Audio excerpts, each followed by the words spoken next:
Salut à tous, c'est Axel de testmobile.fr. Aujourd'hui, je vais tester pour vous le Sony Xperia P qui appartient à la nouvelle gamme NXT de Sony.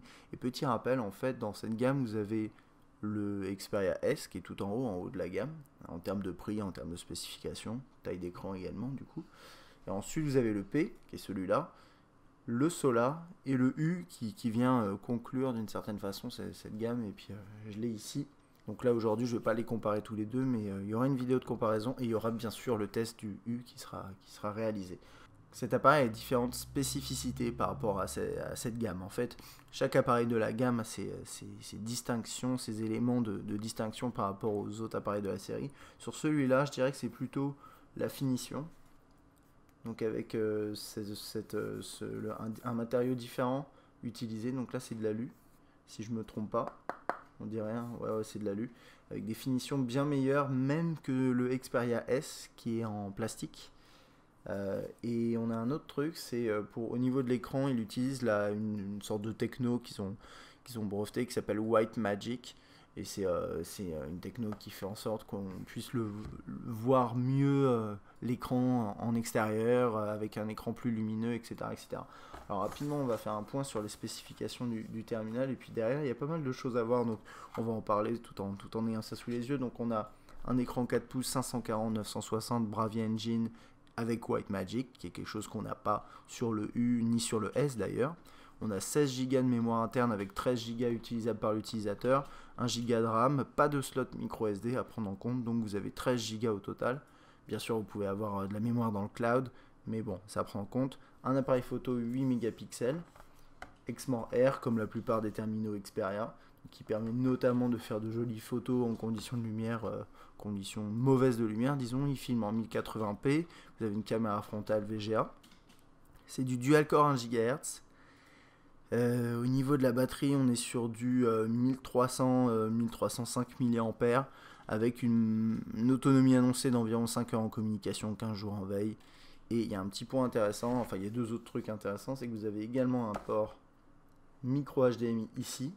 Ça c'est vraiment intéressant, même si l'accessoire n'est pas fourni dans la boîte, en tout cas celle que j'ai là, et a priori c'est pas le cas dans la version commerciale. Il coûte 400 € et nu, environ 400 € nu, et il a aussi une puce NFC.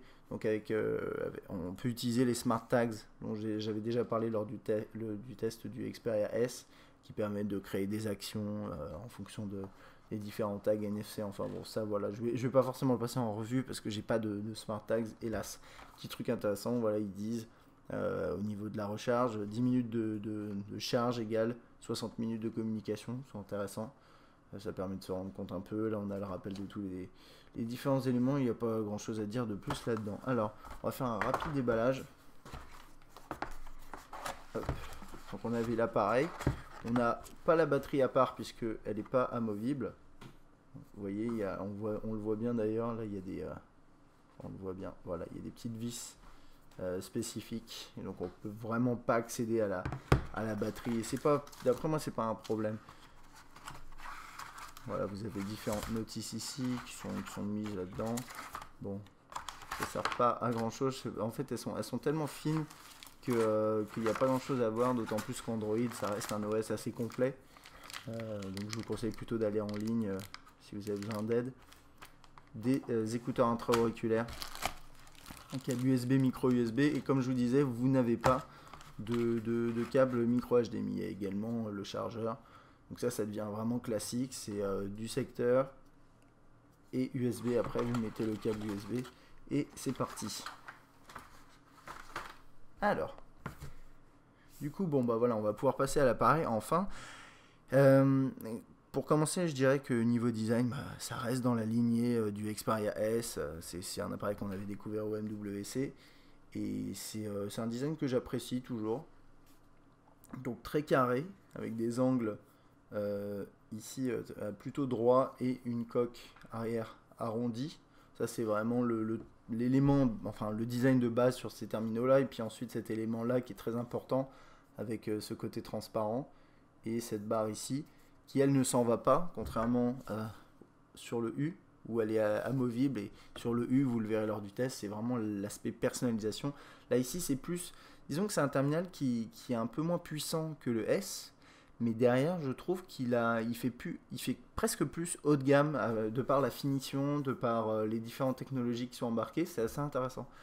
Donc on va pouvoir le passer en revue au niveau du design, mais vous verrez, c'est assez similaire à ce qu'on avait avant. Donc on a là-haut la caméra frontale VGA, le grand écran. En dessous, retour, accueil, menu. Ce qui est assez intéressant, je trouve, sur celui-là, je sais pas trop comment Sony a géré ça, mais sur le S, j'avais un petit peu de mal à toucher les bons boutons. En fait, il fallait appuyer au-dessus. Et là, ici, là, c'est pas au-dessus, c'est pile sur l'élément. Vous voyez, là, j'appuie dessus. Voilà, j'appuie même pas sur le noir. Donc, j'arrive pas du tout à comprendre comment c'est géré. C'est pas pareil d'un appareil à un autre. Et pour le coup, je préfère sur le P, puisque c'est vraiment précis, quoi. C'est sur la petite icône. Donc, voilà. Rien en dessous à part le micro. Sur la droite, on a le haut-parleur. Et je croyais qu'il y en avait un de l'autre côté également, mais non. Là, c'est vraiment que du côté droit. Ce qui est un peu étrange en soi, mais vous le verrez, le haut-parleur est pas trop mal. Là, on a le bouton on-off verrouillé, déverrouillé, la touche de volume et le bouton dédié pour l'appareil photo qui permet notamment de faire ça, à configurer, hein, mais voilà. Prendre une photo très rapidement, en moins de 2 secondes avec le mode de démarrage rapide. Ça, c'est des petits trucs plutôt sympathiques. Sur la droite, on a le port micro USB ici, micro HDMI ici. Là, on a un petit cache qui est plutôt propre pour la micro SIM. Et puis ensuite, rien, par voilà, une deuxième vis ici qu'on a également là. Et puis, je crois qu'on a fait à peu près le tour, à part bien sûr pour l'arrière. Donc, l'appareil photo 8 mégapixels, le flash LED qui est aligné ici. Le design est plutôt travaillé, c'est assez sympathique.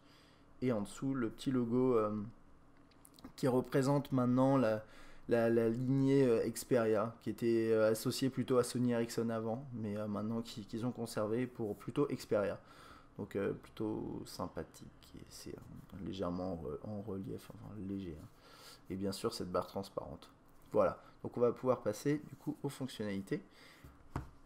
Alors si vous avez déjà vu notre test du Xperia S et également du Sola, vous ne serez pas perdu. D'ailleurs ça va me permettre de faire un test assez rapide je pense, même s'il y a pas mal d'éléments intéressants, mais au final on retrouve les mêmes choses que dans un S. C'est exactement les mêmes choses. Ce qui est plus intéressant ici, c'est de voir toutes les différences, comme par exemple la fluidité dans l'interface et notamment sur le web.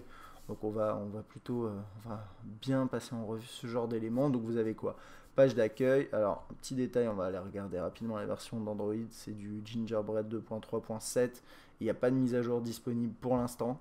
Et il passera en 4.0 normalement d'ici peu, je crois d'ici un petit mois, un truc comme ça.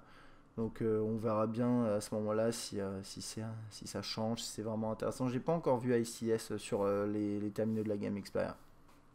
La tiroir des notifications qui n'est pas personnalisé par Sony avec des éléments rapides, donc il n'y a rien ici. Quand vous restez appuyé là, vous avez ça qui s'affiche. Vous pouvez accéder au widget. Donc vous avez pas mal de choses, les contacts, Timescape, Music Unlimited, Video Unlimited, etc., etc. Tous les classiques Xperia. Vous pincez l'écran, vous avez tous les widgets qui s'affichent comme ça, qui permet de basculer d'une page à une autre assez rapidement. Vous avez ce petit élément qui permet de contrôler différents settings rapidement également. Donc c'est pas mal, ça vient compléter le fait, enfin compenser le fait qu'il n'y a pas de contrôle ici. Voilà, ça c'est pour globalement la page d'accueil. Pas mal de petits widgets, notamment des widgets interactifs, comme là pour Twitter et Facebook. Normalement, ça c'est juste, je vois juste du Twitter, mais normalement il y a du Facebook également. Là c'est pour les amis, etc., etc., etc. Il y a un petit truc sympa, c'est que ici vous avez la gestion des thèmes et vous pouvez changer directement le thème et ça change les couleurs vraiment partout, quoi. Donc, par exemple, la toc, je bascule là-dessus. Quand je passe dans le menu, voilà, on garde ça. Dans les différents, par exemple, dans les réglages, voilà, on va avoir cette couleur-là au lieu du bleu. Donc ça, c'est, vous pouvez changer à votre convenance selon vos préférences, quoi. Commencez à taper un numéro. Voilà, il y a des propositions qui s'affichent. Dans les contacts, c'est assez classique, hein, pareil que tous les autres appareils de la série Xperia. Donc vous avez la navigation par LED, vous pouvez faire une recherche, vous allez dans vos contacts ici, vous pouvez les synchroniser avec Facebook. Alors là, je ne l'ai pas fait parce que j'ai eu quelques soucis avec la synchronisation Facebook. Mais normalement, vous pouvez. Et ensuite, après, vous avez des onglets en plus en bas qui permettent d'accéder aux différents flux, aux photos, etc. Il y a un truc aussi qui est intégré dans le téléphone, ça s'appelle Facebook Inside Xperia. Et vous le verrez un petit peu après, ça permet notamment dans la galerie d'accéder directement à vos photos Facebook, etc. Ce genre de choses. Et normalement, il y a un autre truc également, c'est la possibilité, par exemple, je vais faire ça, voilà, de partager une application directement sur Facebook de cette façon. Voilà, il dit erreur de connexion apparemment, voilà, il y a un petit bug, mais ça permet de faire ce genre de choses. Et il me semble qu'il y a autre chose aussi, alors on va essayer ça, toc, si on fait une capture d'écran, voilà. Bon, après on peut la partager où on veut, et je croyais qu'il y avait une intégration peut-être un petit peu plus complète, mais bon là on peut voilà, la partager sur Facebook si on a envie, ce genre de choses. Et ça marche assez bien, donc ça c'était pour la partie téléphonie, contact, j'aime bien, c'est bien intégré, et puis derrière vous avez aussi vos contacts préférés qui peuvent s'afficher ici, vous pouvez définir en fonction de différents critères, qui s'affichera ici. Du coup on va passer à tout ce qui est messagerie, donc vous pouvez y accéder aussi ici, c'est bien sûr ces éléments dans le doc vous pouvez les changer. Hop, voilà, choisir un contact, ou plusieurs contacts, on va en prendre qu'un. Toc.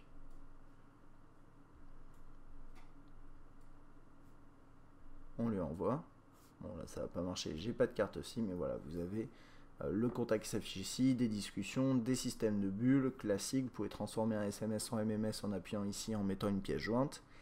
Et ensuite au niveau de la saisie texte, vous avez par défaut un seul clavier en mode, comment dire, en français, vous avez deux claviers, ensuite un chinois, un japonais.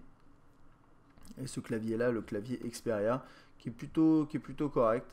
Il fait des bonnes propositions dans la barre juste au-dessus. Vous avez pas mal de trucs, par exemple, si je commence à taper, voilà, par exemple, je tape test mobile, il va me mettre ça, et après je peux faire hâte. Et quand ça marche pas dans les textos, mais ça marche dans les champs, par exemple email, il va me proposer directement de pouvoir mettre rapidement testmobile@gmail.com, ce genre de truc. Ça c'est pour les accès rapides, enfin la saisie rapide de certaines informations qui reviennent régulièrement. Et moi je trouve ça assez agréable. Voilà, donc ça c'était pour ça. Et ensuite après en mode paysage, ça ressemble à ça. Donc vous avez plutôt la place hein, sur l'écran 4 pouces, il n'y a pas de souci. Et ensuite dans les paramètres, vous pouvez personnaliser le clavier en mettant par exemple des sons et des vibrations quand vous tapez, des choses comme ça. Gérer la saisie vocale, la saisie intuitive, vous avez pas mal d'options. Et puis comme d'habitude pour Android, si vous n'aimez pas ce clavier, vous pouvez le changer. Pardon. Alors, on va passer sur le web. S'il veut bien, voilà. Donc on va commencer par test mobile. Je suis connecté en Wi-Fi, donc ça va assez vite là.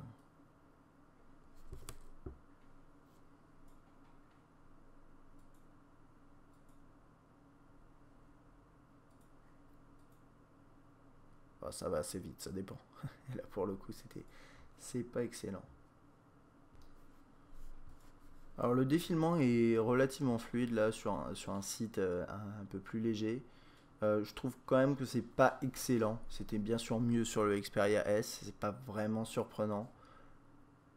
C'est bon, c'est à prendre en compte maintenant quand on zoome, dézoome, ça marche assez bien. Puis après il y a un truc à savoir, c'est quand vous êtes par exemple ici, vous faites double tap, ça va remettre. Alors là ça marche pas bien parce que je suis sur la home page. Je vais passer dans un article, on va voir ce que ça vaut.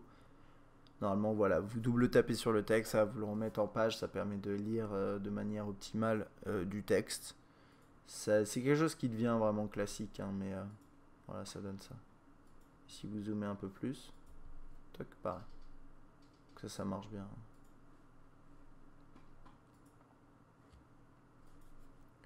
Donc là, normalement, il y a du copier-coller, mais sur test mobile, parfois ça marche assez mal à cause du fond du site. On va du coup aller sur un autre site. J'ai oublié de vous montrer également ici. Vous avez les favoris, les plus visités, l'historique. Du coup, on va pouvoir changer de site.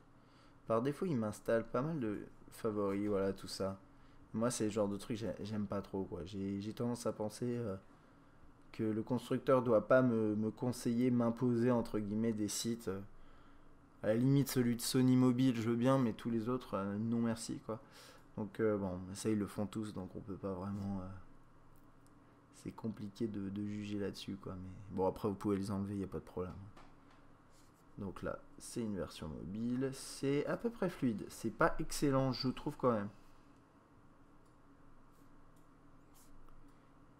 C'est vrai que l'expérience web sur un smartphone Android, ça reste un élément clé qui permet de juger un appareil. Parce qu'aujourd'hui, c'est vrai que dans les interfaces, c'est souvent assez similaire. Il y a des fonctionnalités en plus, en moins, mais niveau fluidité, on arrive sur quelque chose de relativement bon, sur du haut de moyenne gamme et haut de gamme.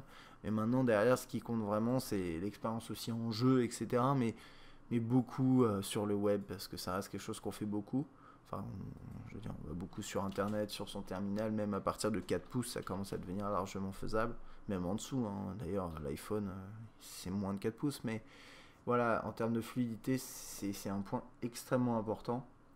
Et là, je sais pas, mon Wi-Fi a l'air de lutter un peu. Donc, c'est pas l'appareil qui est lent, hein, c'est juste, à mon avis, le Wi-Fi qui est un peu lent. Donc, on va attendre que ça charge. Ok, donc là, le chargement est terminé. Bon, ça a pris un peu de temps. Je pense que c'est mon Wi-Fi qui a quelques soucis. Donc là, je suis sur le site de Verge. Et donc, je peux zoomer, dézoomer. Ça marche assez bien aussi. C'est toujours un petit... Ça manque un tout petit peu de fluidité quand même. Faut bien le reconnaître.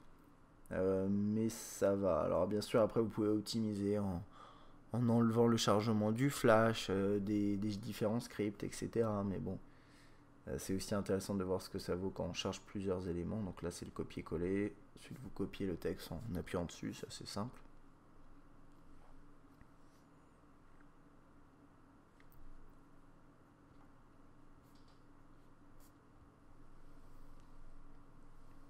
En termes d'interprétation des pages web, j'ai pas vu de gros problèmes, hein. C'est assez classique, ça s'affiche très très bien.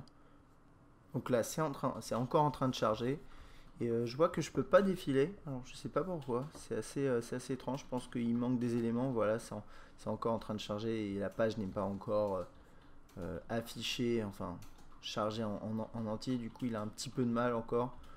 Donc bon, faut bien le reconnaître, hein, malgré le fait que ce soit un appareil qui est un petit peu dans le haut du moyenne gamme. Sur le web, c'est pas exactement bon, je dirais. Je vais couper le chargement pour voir un peu comment ça se passe.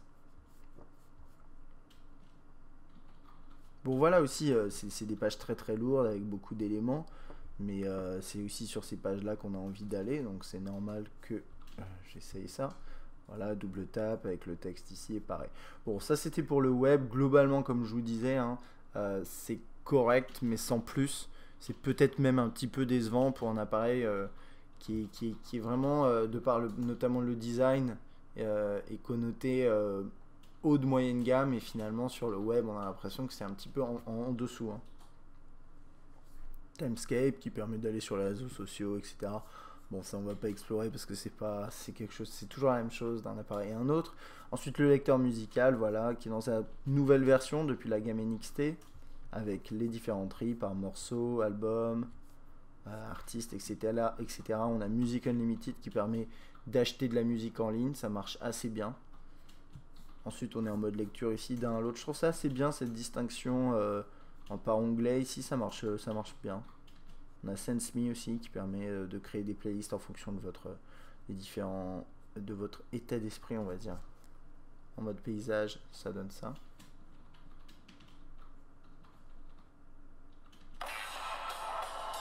Voilà, on va repasser en mode portrait. Il y a un petit truc qui est sympa. Oups, je suis revenu en arrière un petit peu trop. On va aller dans morceaux, lecture aléatoire de tous les morceaux. Voilà, quand vous avez une playlist en cours de lecture, vous pouvez défiler entre les pochettes de cette façon-là. Je me rappelle plus ce que ça donne en mode paysage. Non, ça donne juste ça. Vous n'avez pas un mode cover flow à la iPhone, iOS ou bien d'autres terminaux. Un truc que j'aime bien aussi, c'est que au début j'avais un problème avec mes pochettes. Et j'ai fait, je suis pas passé par là, je suis passé par, oh là là, j'arrête pas de revenir trop en arrière, désolé. Voilà.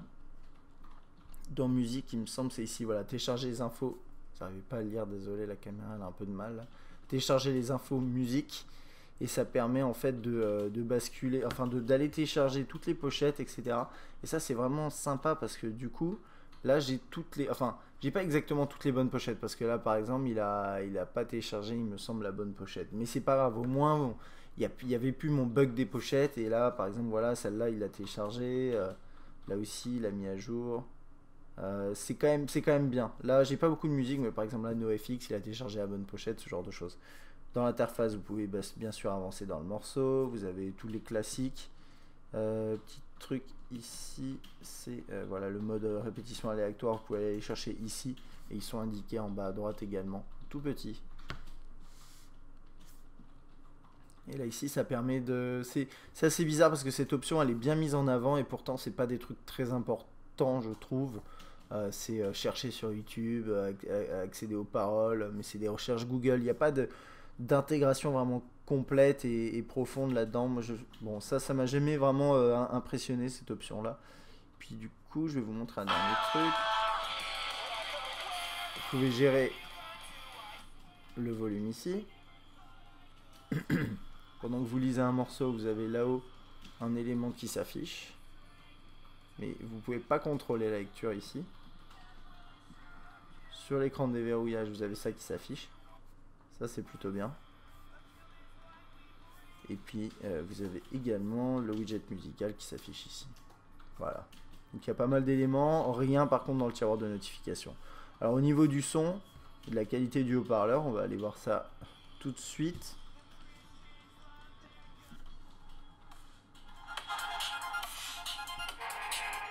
Comme je vous l'ai dit, le haut-parleur est là.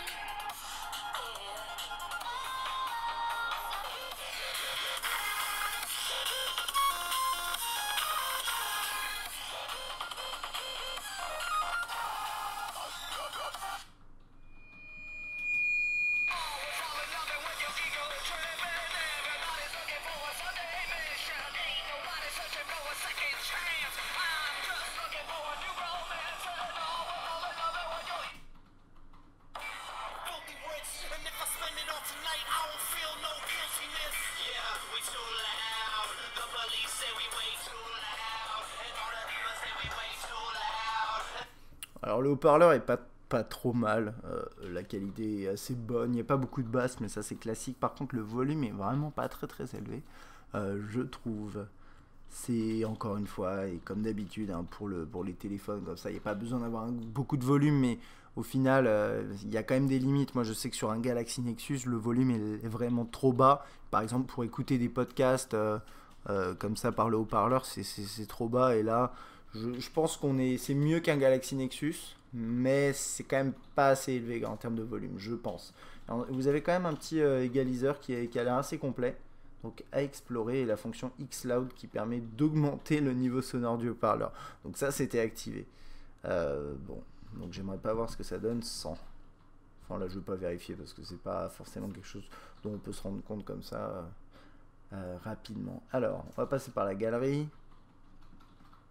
Voilà, qui n'a pas été personnalisé. Comme je vous disais, vous avez accès au visuel Facebook directement dans la galerie. Vous avez une option qui permet, je vais vous la montrer maintenant, qui permet de prendre des photos en mode 3D. Alors là, ils sont pas. En fait, c'est quoi? C'est vous prenez des photos, par exemple, vous tournez autour d'un objet, ça va donner un effet un peu 3D à la photo. Vous ne pouvez pas le visualiser sur cet écran-là, mais si vous connectez en HDMI et un téléviseur compatible, bah, vous le voyez en 3D. Voilà, ça je ne vais pas vous la montrer cette fonctionnalité parce que de toute façon là je ne vais pas pouvoir. Vous avez la galerie qui est plutôt fluide, il n'y a pas de souci. Zoom, dézoom dans les photos, là c'est en train de charger encore. C'est encore en train de charger je pense là. Non? Ouais voilà. Il y a un petit délai quand même, une fois que la photo est chargée, normalement elle est en cache, donc il n'y a pas de souci. Et puis vous pouvez lire des DivX en natif.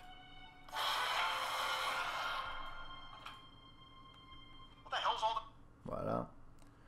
Et bon, la taille de l'écran suffit largement quand même pour regarder ce genre d'éléments. Et on va du coup passer à l'appareil photo. Alors l'appareil photo, comme je vous montrais au début, il y a le bouton dédié, ça c'est génial quand même, il faut bien le reconnaître.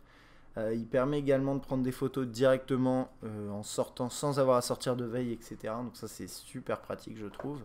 Puis pour prendre une photo, on reste appuyé, on appuie, et voilà, la photo est prise. Vous pouvez configurer normalement pour que ça fasse un petit bruit, moi je ne l'ai pas réglé parce que je trouve ça un peu gênant. Donc ensuite ici dans l'interface vous avez pas mal de possibilités, et si vous mettez en mode automatique vous avez moins d'options. C'est comme d'habitude chez Sony et dans la gamme Xperia. Donc il y a pas mal de choses en fait, vous pouvez soit y accéder ici, donc là vous avez les modes de scène, l'exposition, ce genre de choses, et ça normalement vous pouvez les personnaliser. Ou soit ici vous passez par menu à droite, et là vous avez différentes choses. La résolution c'est 8 mégapixels, le mode de focus avec la détection de visage, il y a la détection de sourire ici, c'est vraiment des fonctionnalités classiques Xperia qu'on retrouve à chaque fois, et qui sont plutôt bien moi je trouve. Blablabla, pas mal de choses ici, stabilisateur d'image, là c'est le démarrage rapide également, c'est un mode spécial, c'est quand en fait c'est le système dont je vous parlais avec le bouton prolongé quand vous êtes en veille, et vous pouvez demander à prendre la photo ou à juste démarrer l'appareil photo. Ça c'est intéressant, si vous êtes vous serez peut-être surpris au début d'avoir ce mode de capture direct, alors que vous vouliez peut-être juste démarrer l'appareil photo. Il y a le flash ici. Ça c'est à peu près tout. Vous verrez là, bien sûr un aperçu de la qualité sur le test complet. Et l'appareil en version, tout ce qui est vidéo, pardon, on filme en 1080p avec autofocus continu. Et voilà. Il y avait pas mal. Alors je vous remonte un petit peu les options, on n'a pas fait trop le tour. Le mode de focus. Là ici il est en détection de visage, mais vous pouvez mettre auto simple. Ça permet justement de faire un autofocus continu qui est plutôt bon, je trouve. Donc voilà, ça c'est pour le mode vidéo. Et pour filmer, vous faites ça ou vous appuyez là-haut. Et c'est à peu près tout. Il n'y a pas d'autre option. Pendant que vous filmez, il y a un petit truc à savoir aussi. C'est que vous pouvez zoomer et dézoomer avec les boutons d'appareil photo, enfin de volume, pardon. Et c'est valable également pour la photo. Ça c'est du classique Xperia, puisqu'il y a un axe photo important. Voilà. Ensuite, email, je voulais le faire au début avec tout ce qui est SMS, MMS, mais j'ai un petit peu oublié, donc je passe dedans maintenant. Pas grand chose à dire ici, c'est assez classique. Vous pouvez avoir des modes de différents tri ici, vous avez le mail qui s'affiche, vous rentrez dedans, vous pouvez zoomer, dézoomer, y répondre à tous. L'interface est plutôt bien faite, je trouve, c'est assez sympathique. Je voulais juste voir ça. Voilà. Là, vous avez ce mode-là, ils appellent ça volet aperçu, mais ça, c'est ce mode de colonne que vous commencez à connaître, je pense, avec la possibilité de bouger la colonne ici, d'accéder à vos sujets là, d'appuyer dessus et d'avoir le mail qui s'affiche à droite. Et ça, vous pouvez le configurer pour qu'il s'affiche également en mode portrait. Ok, ensuite l'agenda, voilà, qui est comme ça. Plutôt réussi, je trouve. Vous avez différents éléments qui s'affichent par jour, semaine ou mois. C'est synchronisé avec Google Calendar ou d'autres services. Là, il y avait apparemment les semaines qui sont inscrites, les différents jours fériés, etc. Bon, bien sûr, vous rajoutez ensuite vos différents rendez-vous, et c'est assez simple. Vous pouvez l'utiliser comme GPS avec guidage avec Google Maps ou d'autres applications que vous pouvez télécharger sur le market, sur le Play Store, pardon. Mais ça c'est bon, ça c'est un point qui est valable pour la plupart des terminaux Android. Là ici vous pouvez télécharger, je ne vais pas le faire parce que j'ai pas téléchargé l'application encore, mais c'est Music Unlimited dont je vous parlais au début. Il y a également ce qu'ils appellent, normalement il est installé, je vais essayer de le voir.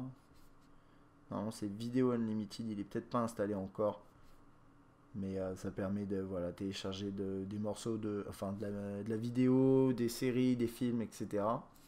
Puis après pour le reste, Track ID c'est comme Shazam, ça permet d'identifier des morceaux et de vous proposer de les télécharger ensuite. Appareil connecté c'est pour le DLNA, ça c'est pour ce que je vous disais, photo 3D avec le mode panoramique pour visionner ensuite en 3D. WisePilot, c'est une application de GPS, tracking GPS, etc. Là on a musique et vidéo qui est en fait une application qui va vous donner des morceaux de musique et des vidéos, généralement sur YouTube ou ce genre de plateforme, qui ont été partagés parmi vos amis Facebook. Alors moi j'ai pas d'amis là sur mon compte Facebook, du coup il n'y a rien qui s'affiche, mais ça sert à ça à la base. Et si vous avez beaucoup d'amis qui partagent beaucoup de contenu, bah, ça devient intéressant parce que vous commencez à avoir vraiment une liste des vidéos qui tournent parmi vos amis, les vidéos les plus populaires, et c'est assez intéressant comme fonctionnalité. Ensuite, je crois qu'on a fait à peu près le tour. Vous avez quelques trucs préinstallés, NeoReader, c'est un lecteur de QR code. Update Center, c'est pour tout ce qui est mise à jour. Là, il n'y en a pas encore, mais ça devrait pas tarder. Ça, c'est un mode économisation de batterie. Economizer. Economizer. Il n'y a pas de E ici, c'est bizarre. Je crois que c'est pas fait exprès. Il y avait un petit bug d'ailleurs, ça a toujours été comme ça. Et ça, c'est un mode. Voilà, vous choisissez un mode pour l'autonomie, pour la gestion de l'autonomie. Minuterie. Ok, pourquoi pas, avec tout ce qui est chrono, horloge mondiale et alarme. Ça, c'est les petites fonctionnalités qu'on aime bien. Un mode horloge qu'on retrouve dans d'autres appareils Android également, qui permet d'avoir ce type d'interface avec la météo qui est censée s'afficher, mais là qui s'affiche pas. Et c'est à peu près tout. Tags, c'est pour les smart tags, c'est le NFC, c'est ici là. Et Play Now, c'est une plateforme proposée par Sony qui permet de télécharger différents contenus, notamment multimédia. Et je pense à un dernier truc avant de conclure, c'est dans le Play Store, vous avez une partie dans Applications qui est dédiée à Sony. Voilà, vous voyez, il y a Sony ici. Et là, vous rentrez là, vous avez le logo Sony. Et vous avez différentes applications proposées. Et notamment ici, voilà, Video Unlimited qui est là. Qu'il va falloir installer si vous avez envie. Vous avez Box ici. Je crois qu'il y a un partenariat avec Sony, mais je suis pas sûr. Il me semble que oui, je l'ai pas en tête là, mais voilà, à vérifier en tout cas pour ce genre de service si vous avez des petites offres proposées par les constructeurs, ça arrive régulièrement. Et là-dedans, dans tous les cas, si vous n'avez pas par exemple Music Unlimited installé sur votre terminal, ce qui n'est pas impossible, vous allez dans le Play Store et ensuite vous pouvez télécharger différents éléments ici. Et là-dedans, vous avez également des applications qui sont proposées par d'autres éditeurs. Et voilà, vous avez WhatsApp, vous avez SwiftKey. On trouve aussi ici Xperia Smart Tags.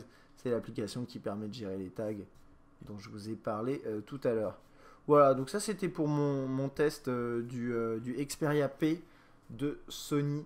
Alors, c'est un appareil qui est intéressant sur différents aspects. Moi, ce que j'aime bien, principalement sur ce terminal, c'est qu'il est assez compact, 4 pouces, c'est pas un écran gigantesque, et donc il tient très très bien en main. Et derrière, on a quand même une très très bonne finition, et ça c'est un des points vraiment positifs, un point clé d'après moi sur le P, c'est le fait d'avoir ce unibody en alu, et qui lui donne un aspect beaucoup plus quali d'une certaine façon que le Xperia S, qui est un petit peu ironique. Pourquoi n'avoir... Sony a vraiment choisi de donner une spécificité à chaque terminal de sa gamme, et en faisant en sorte que même si celui-là est en dessous en termes de gamme et de prix par rapport au S, il a quand même des éléments que le S n'a pas. Donc là, en l'occurrence, il a ça, il a cette finition alu que je trouve vraiment très très bonne, mais tout en ayant ce design avec la zone transparente, etc. Et derrière, vous avez aussi la techno White Magic qui lui donne un écran vraiment très brillant. Et d'ailleurs, vous avez pu voir peut-être pendant la vidéo, la caméra, elle a un petit peu de mal avec la brillance de l'écran. Parfois, vous n'arrivez pas à lire des textes, c'est dû à ça. Mais à l'œil nu, c'est vraiment très agréable et vous pouvez régler la luminosité dans tous les cas. Dans les paramètres, il n'y a pas de souci. Sinon, au-delà de ça, moi je trouve que c'est un bon terminal. C'est vrai que niveau performance, notamment sur le web et général, c'est pas excellent. Ça demande peut-être un peu d'optimisation logicielle, peut-être des futures mises à jour pour en changer ça. En tous les cas, il y a un truc à savoir, c'est qu'une fois que vous serez sous Ice Cream Sandwich, vous pourrez installer des navigateurs web comme Chrome, qui est encore en bêta, mais qui devrait sortir de bêta d'ici peu et qui permet de vraiment fluidifier l'expérience web tout en offrant des fonctionnalités intéressantes. Donc ça, vous pourrez installer ça après, si vous n'aimez vraiment pas le navigateur par défaut sur ce terminal. Et sinon, au-delà de ça, le seul point qui peut être un petit peu gênant, je dirais ici, c'est la mémoire. Vous avez entre 13 et 15 gigas. Normalement, 13 gigas de mémoire interne, peut-être un petit peu moins même, et vous ne pouvez pas aller plus loin. Ça peut être gênant pour certaines personnes. Donc ça, c'est à prendre en compte si vous envisagez l'achat du Xperia P. Sinon, pour le reste, vous avez un terminal qui est plutôt bon, notamment pour le multimédia. Je pense surtout à ce point-là qui reste un point central chez Sony et dans la gamme Xperia avec ce bouton dédié pour l'appareil photo qui permet de prendre des photos rapidement, un haut-parleur qui est correct même s'il manque un peu de volume, un lecteur musical qui est bien réussi, une galerie photo plutôt bonne également avec une intégration avec Facebook. Donc tout ça c'est sympathique, mais n'oubliez pas que la plupart de ces fonctionnalités sont également disponibles sur les autres appareils de la série NXT, et je pense notamment au S. Donc aujourd'hui, si vous hésitez, enfin si vous avez envie de prendre cet appareil, comparé avec le Xperia S, posez-vous les bonnes questions, notamment au niveau des specs, au niveau de la finition. C'est vrai que moi je préfère en termes de finition celui-là, mais c'est à vous de juger ensuite, en fonction de vos goûts et de vos besoins aussi, vos préférences, vos affinités. Mais c'est vrai qu'en termes de design, c'est la même chose. Il est juste un petit peu plus petit. Il y a aussi la taille de l'écran qui est importante par rapport à cette gamme. C'est du 4 pouces. Le S, on est sur du 4.3. Le U, du 3.5, etc. Il y a vraiment toute une série d'appareils avec des écrans, des tailles d'écrans différentes. Donc tout ça à prendre en compte si vous devez prendre une décision par rapport à un achat potentiel au sein de cette gamme de Sony. Cette gamme 2012 de Sony. Voilà.